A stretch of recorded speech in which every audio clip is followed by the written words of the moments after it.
আপনি কি ইংরেজি কথা বলতে ভয় পান? আপনি কি ইংরেজি কথা বলার সময় হ্যাজিটেশন ফিল করেন? আপনি কি ইংরেজি কথা বলার সময় এরকম মনে করেন যে এটি আমার দ্বারা সম্ভব নয়? এই ইংরেজি বলা এটি ওই সমস্ত ছেলেমেয়েদের দ্বারা সম্ভব যারা খুব ইন্টেলিজেন্ট, ওই সমস্ত ছেলেমেয়েদের দ্বারা সম্ভব যারা বিলং করে রিচ ফ্যামিলির সঙ্গে। So if you think like that, so this video for you. যদি আপনি এরকম মনে করে থাকেন তবে এই ভিডিওটি আপনার জন্য। Assalamu alaikum wa rahmatullahi wa barakatuh. Guys, welcome all of you to my channel Learn English Here 97. বন্ধুরা, আজকের আমরা এই ভিডিওতে আলোচনা করব কিভাবে আমরা জাস্ট একটি শব্দ দিয়ে, একটি ভার্ব দিয়ে প্রচুর সেন্টেন্স বানাতে পারবি, যেগুলি আমাদের ডেলি প্রয়োজন হয়। এরকম ধরনের কথা আমরা কিভাবে শুরু করতে পারি, এক দুটি শব্দের মাধ্যমে প্রচুর সেন্টেন্স আমরা কিভাবে তৈরি করতে পারি। যেমন আমরা আলোচনা করেছিলাম পার্ট 1-এ যে আমরা কিভাবে ইংরেজি কথা বলা শুরু করতে পারি স্মল স্মল সেন্টেন্স দিয়ে। সিমিলারলি আমরা এই ভিডিওতে সেই রকমই প্র্যাকটিস করব ইংরেজি কথা বলা কিভাবে যায় এক দুটি শব্দ অথবা ভার্ব দিয়ে। So without further delay let's start.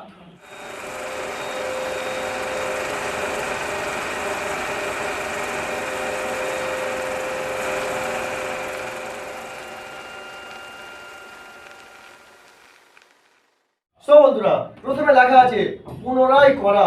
পুনরায় করা, যদিও আমি বাংলা এক সাইডে লিখেছি এবং ইংলিশ আর এক সাইডে লিখেছি, তবে আমি আপনাদের বোঝানোর ক্ষেত্রে বোঝানোর জন্য আমি প্রথমে বাংলা সেন্টেন্সগুলি ব্যবহার করব, তারপরে ইংরেজি সেন্টেন্সগুলি আমি আপনাদেরকে বলবো।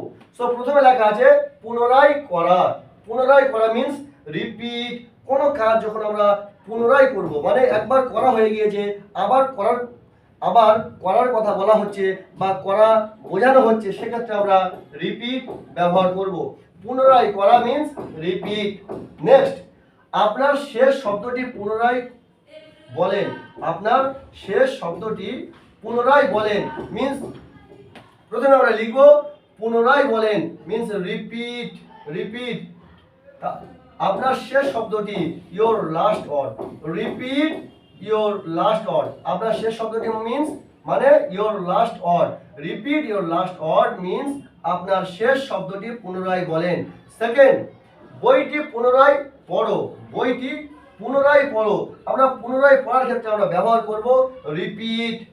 নেক্সট, বইটি বইটি the book. The book, THE, the book. Repeat the book. বইটি পুনরায় পড়ো। নেক্সট, লেখাটি পুনরায় লেখো। পুনরায় লেখো, এর জন্য আমরা ব্যবহার করব রিপিট। লেখাটি your writing. Your writing. Repeat your writing means লেখাটি পুনরায় লেখো।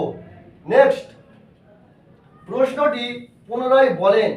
পুনরায় বলেনের ক্ষেত্রে আমরা ব্যবহার করব রিপিট। এবং কোশ্চেনটি ইয়োর কোয়েশ্চেন মিন্স আমি তোমাকে জিজ্ঞাসা করছি, অ্যাকচুয়ালি আমি আপনাকে জিজ্ঞাসা করছি, যার জন্য আমি এখানে ইয়োর কোয়েশ্চেন ব্যবহার করেছি। প্রশ্নটি পুনরায় বলেন। Repeat your question. নেক্সট, উত্তরটি পুনরায় দেন। উত্তরটি পুনরায় দেন। So repeat your answer. Repeat your answer. So বন্ধুরা, আপনারা দেখতে পাচ্ছেন যে জাস্ট রিপিট মিন্স পুনরায় করা। এই জাস্ট একটি ভার্ব দিয়ে আমরা কতগুলি সেন্টেন্স বানিয়েছি। Similarly if you want you can make thousand sentences.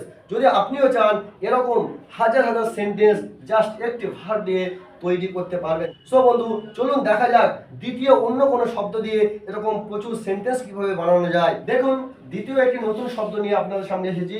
এই শব্দ দিয়ে, এই ওয়ার্ড দিয়ে আমরা কিভাবে প্রচুর সেন্টেন্স বানাতে পারি। প্রথমে দেখো, হওয়া অথবা হও। হওয়া অথবা হও। হওয়া অথবা হও মিন্স বি। বি মিন্স হওয়া অথবা হও।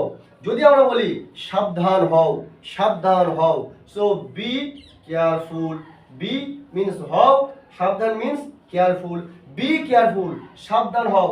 যদি আমরা শুধু এরকম বলি যে সাবধান সাবধান, সো তখন আমরা শুধু কেয়ারফুল ব্যবহার করব। তখন আমরা শুধু কেয়ারফুল ব্যবহার করব। যদি বলি সাবধান হও, সো বি কেয়ারফুল। সচেতন হও। হও means be aware. Aware means সচেতন। বি অ্যাওয়্যার, সচেতন হও। তার বিষয়ে সচেতন হও, তার বিষয়ে সচেতন হও। First of all we will write down, প্রথমে আমরা লিখব সচেতন হও, বি অ্যাওয়্যার, বি অ্যাওয়্যার, সচেতন হও তার বিষয়ে, about him, be aware about him, তার বিষয়ে সচেতন হও।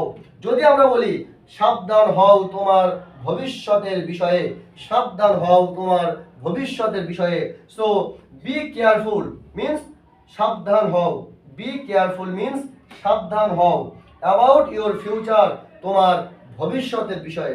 হ্যাঁ বন্ধুরা, যেমন আমি লিখেছি এরকম ভাবে তোমরা এক একটি শব্দ দিয়ে প্রচুর সেন্টেন্স বানাতে পারবে। ইংরেজি কোনো ভয় ভীতুর জিনিস নয়, জাস্ট এটি একটি ল্যাঙ্গুয়েজ, এটি একটি ভাষা। So when anyone is able to learn this language, when anyone is speaking in English, so why can you not speak in English? যখন অন্যরা এই ভাষাটি শিখছে, যখন অন্যরা এই ভাষাতে কথা বলছে, তাহলে আপনি কেন পারবেন না? এরকম আপনি প্র্যাকটিস করতে থাকেন, ছোট ছোট শব্দের মাধ্যমে প্রচুর সেন্টেন্স বানাতে থাকেন, সব কিছু সম্ভব আপনার দ্বারায়।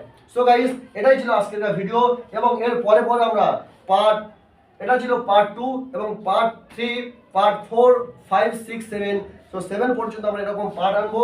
সো আমার সঙ্গে থাকেন, আমাকে সাপোর্ট করেন, এবং যাতে আমি আপনাদের ইংরাজি এরকমভাবে বুঝিয়ে পড়াতে পারি এবং আপনাদেরকে আমার মতো ইংরাজিতে কথা বলাতে পারি বা আমার থেকে বেটার করতে পারি, তো তার জন্য আমার পাশে থাকেন। So be happy, keep enjoying, save your life.